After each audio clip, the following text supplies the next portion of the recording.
It's part 2 of our favorite couples in comics. Stick around.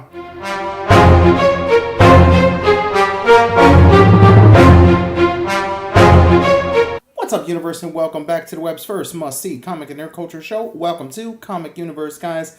I'm one of your hosts, as always, C-Dubs, and I'm riding solo on this part of the video. This is the second part to mine and DPZ's best and our favorite couples in comics.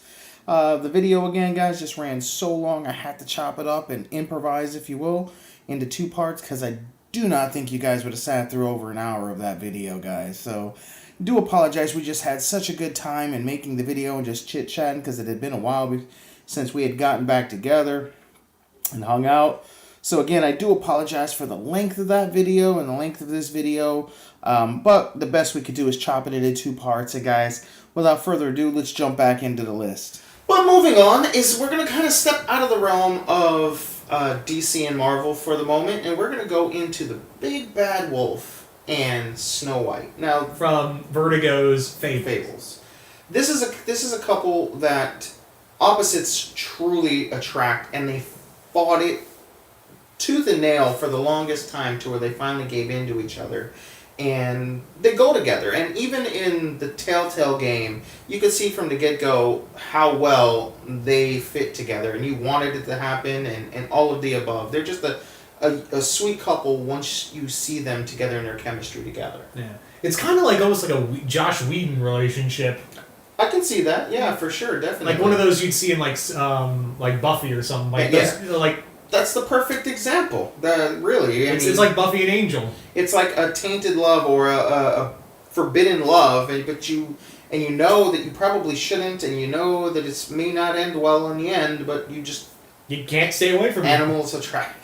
Yeah. And she wanted that beast. But we wanted to highlight something outside of the general norm. And this is definitely one that we've seen on several different lists when doing our homework for this. And we kind of, after reading definitely some of their reasoning, this is definitely one I would definitely put in some of the greatest. Yeah. I would also, to add for a quick moment, for another Vertigo from American Vampire, Pearl and Henry Jones, this married couple who weathered a lot. Like, she became a vampire, he didn't. So she essentially had to watch him grow old and die while she remained immortal, and he, there was still a great love between them. So if that's not love when you're watching, your loved one fade away through old age, I don't know what is. True. So next up on the list, go ahead. Next up is your favorite. My favorite couple. It's Gambit and Rogue. Absolutely, I love this one. This one for me really does start with the X-Men 90s cartoon. That's really where it really hit me the most, because, not to get gross here, but that's generally when that show was out originally in its first airing, I was entering into puberty. So Rogue helped out. Rogue definitely helped out, but you got to see, so this is a case of forbidden fruit. Like he, not being able to touch her for so long, and it's just, he's a bit of a heartbreaker, right? And he's a womanizer. He chases tail. That's who he is. And again, working on the same team, not wanting to mix work with relationship, like whatever reason you can come up with for them not to be together. But now they're married, and I'm a happy, happy boy. Just keep the marriage, Marvel. Yeah, please. I mean, you're so notorious for breaking things up or retconning. This is one that doesn't need to. Let this one mature with time, I think. And I would love to see kids somehow, some way. Yeah. And there's a barrier in between. No, then it wouldn't be. Never mind. Never mind. We're not going to get into my twisted fantasies. So next up is Black Panther and Storm. This is another really good relationship. Storm was his goddess. His queen. Is everything. And thank you, AVX, for ruining that. Right. This is a power couple. If there's one on this list, this is definitely a power couple. They are essentially the royalty, if you will, and this is also in some ways forbidden fruit too, because again, one's an X-Men, the other's an Avenger, and especially after X-Men versus it's like, though we can work together and we may be all on the same team sometimes, there's something that separates them, and I don't know if you've ever seen the old Next Avengers movie. Yeah, I remember that. You know, with their child, if you will. I know it's alternate, and it's not canon, but he was OP as hell. Dude was badass. I forget his name, but he was badass. But it is a couple that definitely shows how to handle, you know, your priorities to not just each other, to your kingdom as well, or to your job, or to your profession, or just your other responsibilities in life. And Wakanda loved, you know. Oh yeah, Aurora. for sure. Yeah, they were just like, our king can whip your ass. You have yet to see our queen. Right. Oh yeah. Right. Yeah. Yeah, she's definitely she's OP in her own right, to be honest with you. Yeah. So next on our list is one that me and DPZ here were scratching our heads, because when we were doing our research, we found this one at the number one. Again, our list is not in any sort of order, but we found this one as the number one pick for a lot of different lists, if you will. And we were just like, huh? Like, I put them on there, but okay. And that's Luke Cage and Jessica Jones. Yeah. It's an interesting one. Like, I can see it because they both, you know, they're both kind of messed up people in their own right. Mm-hmm. Kind of help fix one another, and their daughter is adorable. But now they're have you heard the shit lately?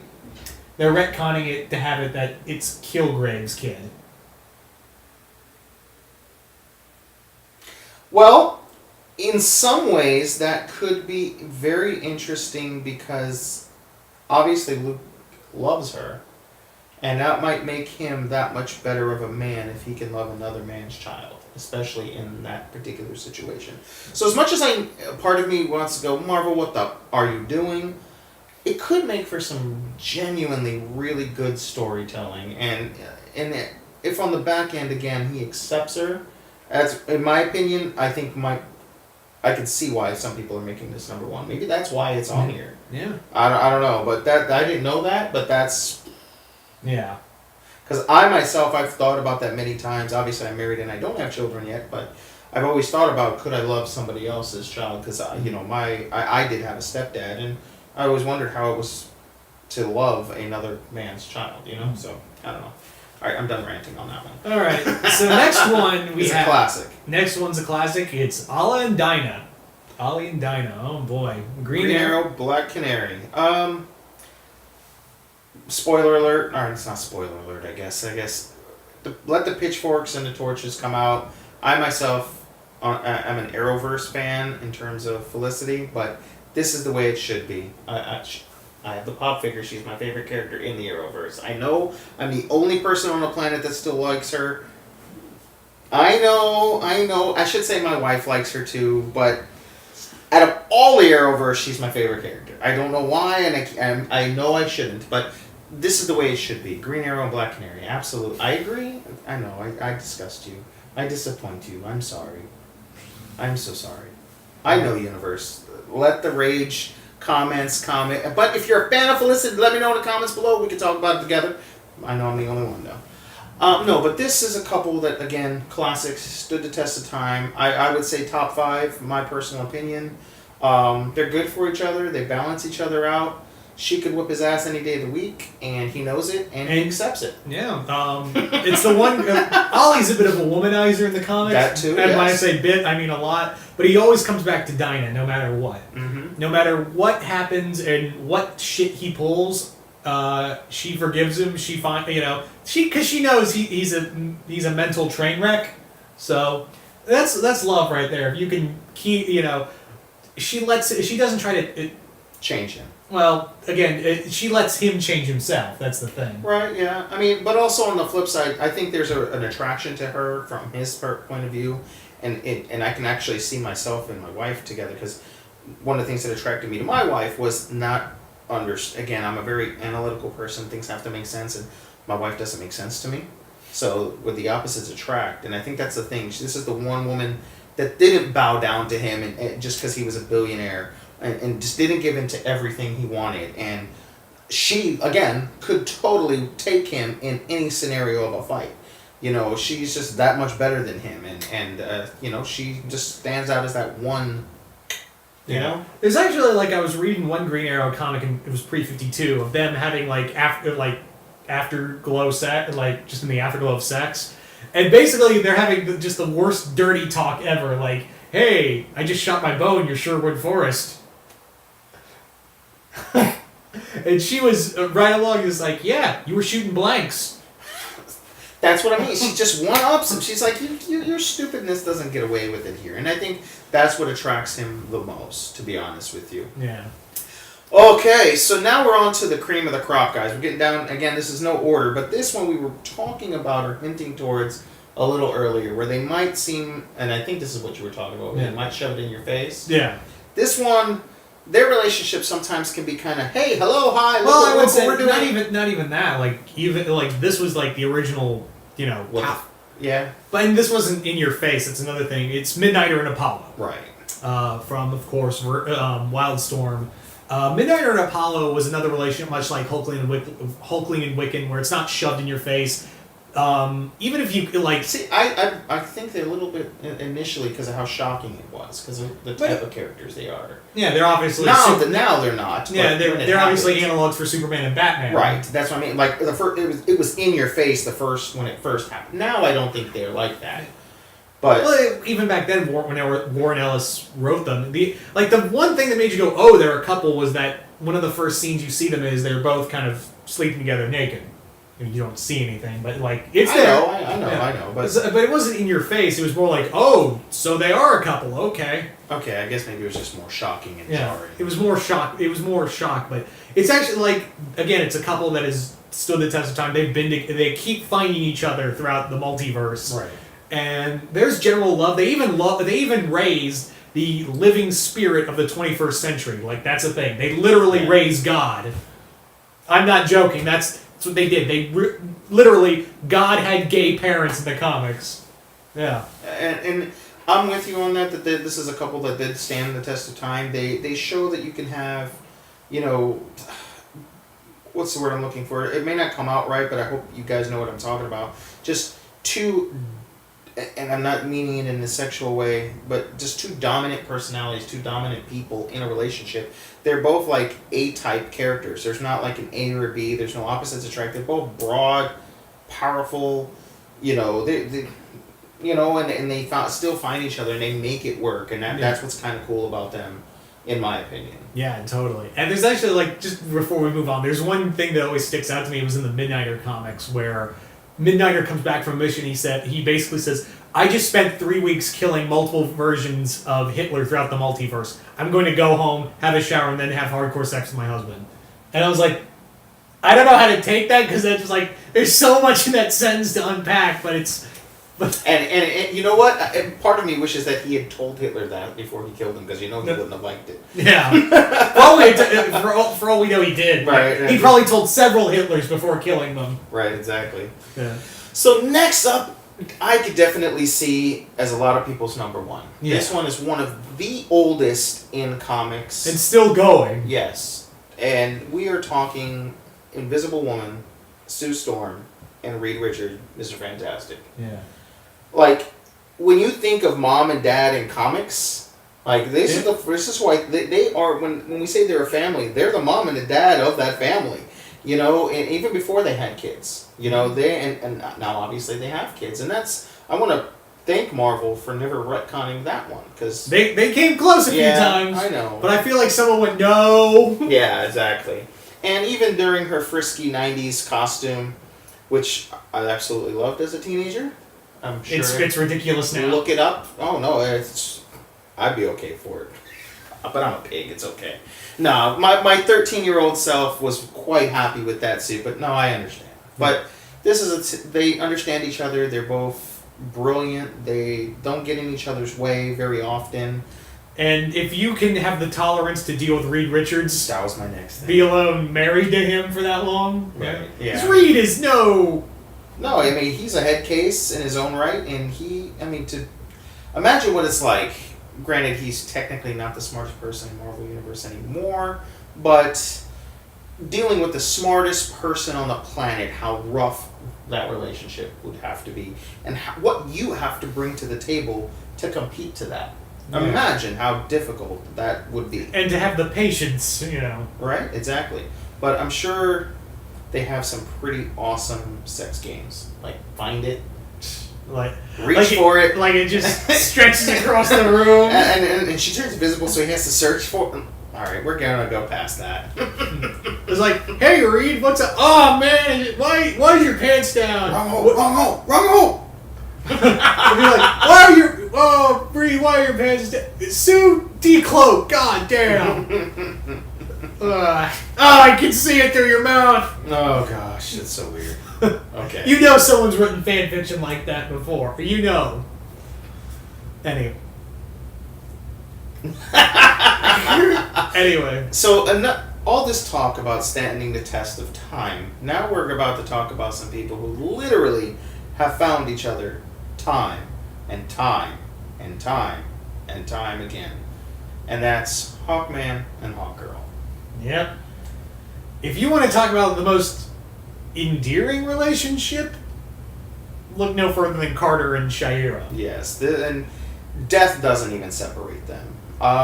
Personally, I prefer her with Jon Stewart because of the animated series, but hey. And even there, like, is this actual love or is this destiny? And that's, right. Yeah. And that's actually a good topic. That's actually something, and maybe something we should do a video on. Is it really destiny that's pitting them together? Because sometimes, like I said before, just because you love someone doesn't mean you're good for each other. But sometimes you're so good for each other that even though you may not necessarily love them more than, or that's the person you love most in the world, this sometimes is who you have to be with or should be with for the sake or whatever the reason may be. And sometimes that's okay if both sides do care for each other to some degree. And, we still live in an era where there are some arranged marriages, and unfortunately, like in some countries, there are women that are literally picked up off the street and forced to marry people they've never even met. This still happens today in 2019. And it's an absolute tragedy that something like that happens. But here, where destiny keeps putting them together, they at least care for each other and have respect for each other. So it shows that you can make it work even if you might not want it to work, or whatever the case may be, whether it's for the children. Sometimes it's okay. Most of the time you should follow your heart, though. But yeah, this is definitely one of those that have been around for eons, though. Right. So our next one is another one that I think I like one more than the other, and you like the other. So. Oh, for sure. And it's Batman with Catwoman / Talia. So I'll let you go first. Why you dig Batman and Talia? Batman and Talia, I've said it a couple of times here on this video. Sometimes it's about the forbidden fruit, or you're not right for each other, or there's just something there. But whatever the case may be, keeps you guys away, and that's what they have. They have this chemistry, this love and respect for each other. But because freaking Damon's head just poking his nose in there, they'll never be able to be happy. And her respect and love for her dad, she'll never be able to let it go. Obviously, they've had a children. Granted, in some versions, it's not legally. It was more rape, if you will. But hey, but no, they do care. You do know that he does love her, and I recognize that Catwoman is his number one, but in my heart, I just always liked the attraction the two of them had, and I'm sure in my, again, young teenage mind, when I was really heavy into comics, the animated series just added to it, her sensualness towards him, my beloved. I just always kind of attracted to that, and I absolutely love Talia as a character. She's one of my favorite characters, in fact, so much so that me and my wife have already decided that if we ever have a kid, that's what we're naming her daughter. So that's kind of why. Alright, so for me, it's Batman and Catwoman, because let's be honest, those two were made for one another. I know the marriage was kind of a bust, but you kind of expected that. But at the Both same, are fucked in the head, so basically, yeah. And not only that, Bane it turned out to have a hand in that. So right, and that pissed me off too, that they didn't get married. But, well, you kind of figured that might happen, like. It's become a parody, though. You know what I mean? Like retconning marriages or not letting the marriage actually happen.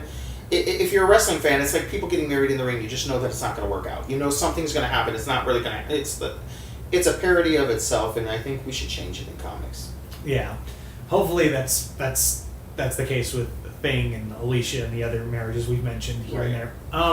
But But with Batman and Catwoman, it's kind of sad because that's the only woman Bruce could really be happy with. You know, this woman who it's kind of like forbidden fruit, like you said. But there's like a certain level of understanding between the two. Like there's, you know, Bruce and Felicia trust one another to an extent because Bruce don't trust anybody. I was just gonna say that.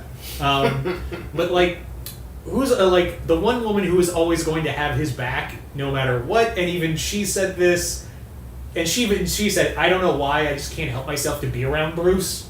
So yeah, they deserve one another. They're both kind of like damaged people who need to be fixed by one another. So. Yeah, I and again, I recognize, and you're right. It's just I had to throw her in there because I'm biased, and it was my idea for the list. So, all right. So now we're down to honestly what I would think could be most people's top three. Again, we don't have an order to this, but I really do see most people probably putting these three in definitely top five at the very least.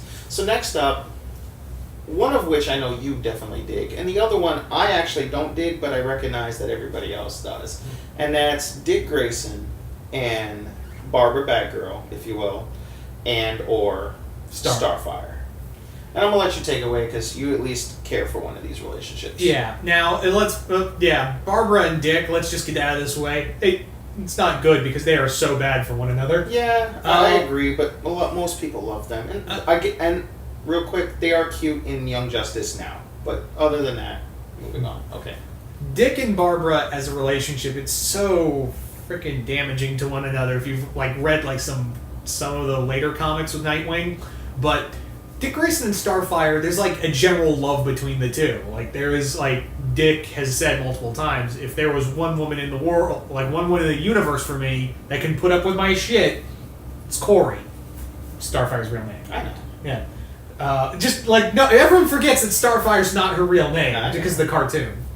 Like I just wanted to make sure, like yeah, but yeah. So Dick Grayson and Corey, like who's the person she shared her first kiss with to understand human language? It was Dick, and the two. She kissed me. Yeah. Okay, moving on.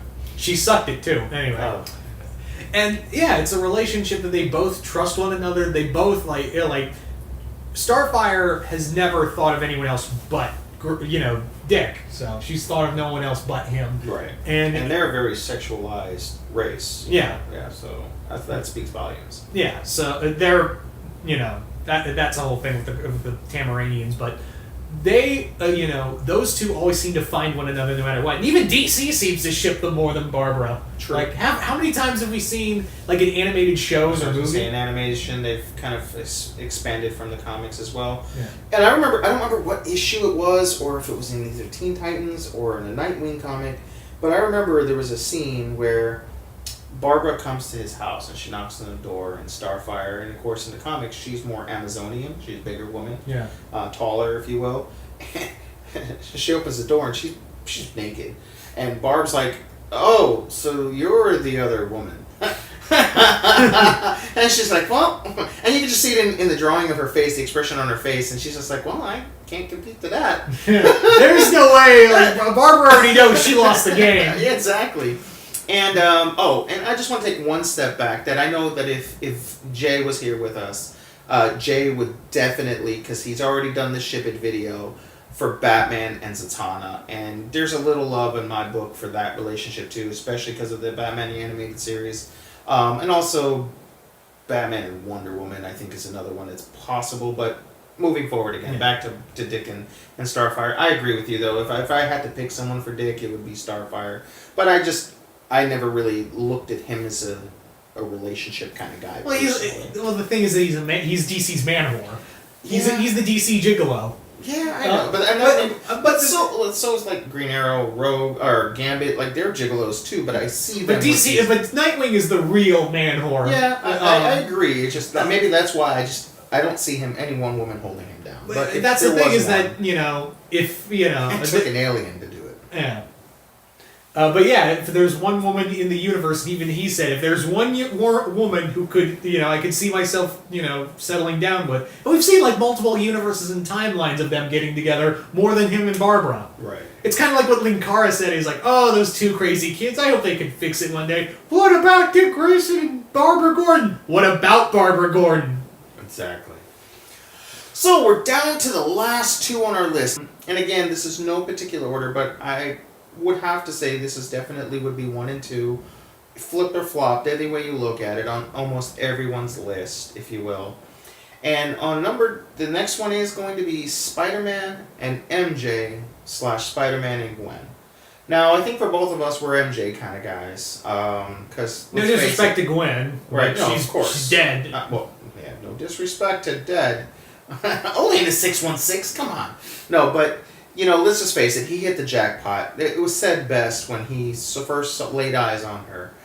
He did hit the jackpot with MJ. She's the best thing that's ever happened to him.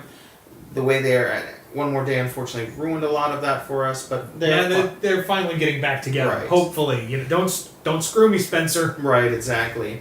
But on the flip side, there's something to be said again for your first love, and definitely they were great together, Gwen and Peter. And we've seen that. Even in the movie, it was fine. Even though that movie was not fine. Yeah. But it is what it is, and there are a lot of people out there that would definitely ship Gwen, but. Let's face it, it's MJ all the way. Yeah, let's be honest here. And the other thing is that, she has put up a lot with Peter. She's dealt with kidnapping, being attacked by Venom, Radiation sperm. Oh, we don't talk about that. That's a different continuity. I know. But yeah, like, that's another thing is, like, Spider Spunk. That's going to be a hashtag. I just know it. As bad as that story is... It makes some sense, but moving forward. But no, like Mary Jane, she was his rock. She was the if it wasn't for her, I'm pretty sure after because he was not right in the head after Gwen died, so if it wasn't for her, probably be a little darker.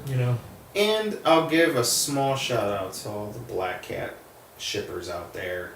Small, very small.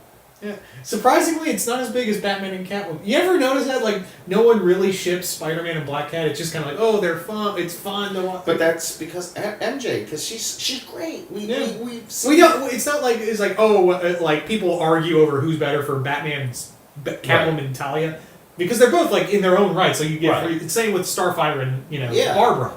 But here it's more like it's definitively it's MJ. Yeah, absolutely. I agree for sure. But again, PS4 kind of also hints towards a lot more, possibly with Felicia and Black Cat. So, there may be some room and some hope for more shippers, and maybe I'll see it in a different way a few years from now. But as of now, MJ all the way. So, the last one on the list, did you not think we were going to talk about it? It's the obvious elephant in the room. Clark and Lois. Yeah, I mean... I also, from the get-go, said that this, and that's why the joke was, this should be number one. And the only reason is I say that is because it's freaking Superman and Lois Lane. It's when you think comic book relationships, you think them. Honestly, MJ and Clark, MJ and Peter, and then Clark and Lois are the first two I always think of. Yeah. And when we started our whole ship-its, those are the first two. I actually have thumbnails already created for them for whenever one of us decides to actually do it. So they truly, truly, truly deserve each other, belong together. Think about, again, like I said, with Sue and Reed, how difficult it must be to be with the smartest man in the world. How difficult and how strong of a woman you have to be. To be with God. Essentially, yeah. A man who can MacGuffin any situation, basically. And it always comes back, and there's... If you've ever read, or definitely have read, but if not, at least the movie All-Star Superman, and how everything he wants to do, he just wants to essentially spend his last moments he can with her.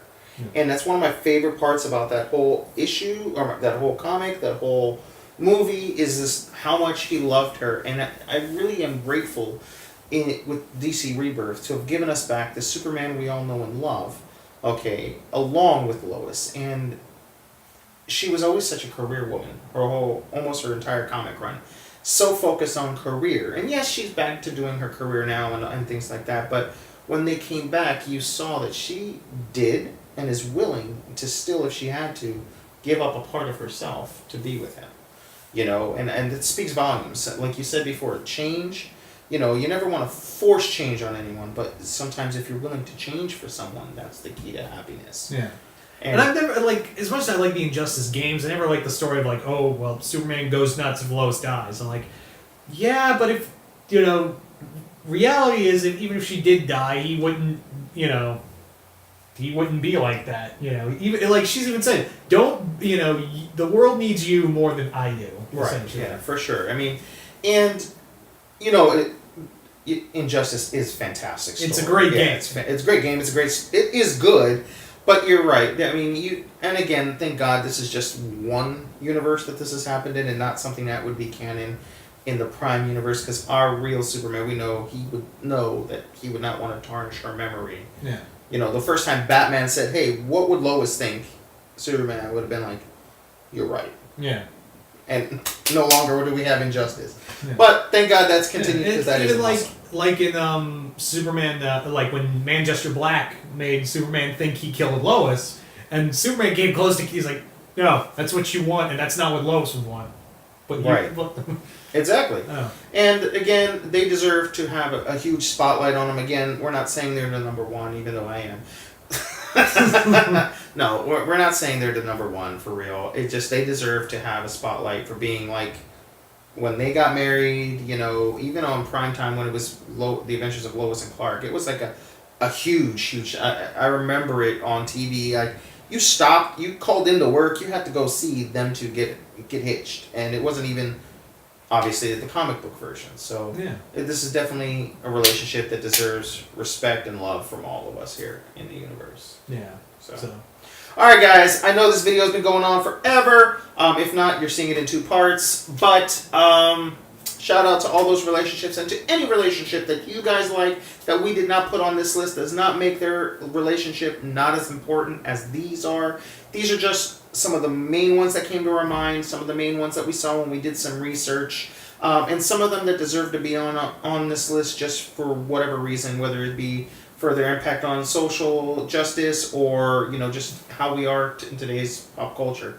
So don't forget to hit that like button. Folks, smash the hell out of it, guys. Don't forget to like, share, comment, subscribe, all that jazz. And we'll see you right here once more in the universe. Okay.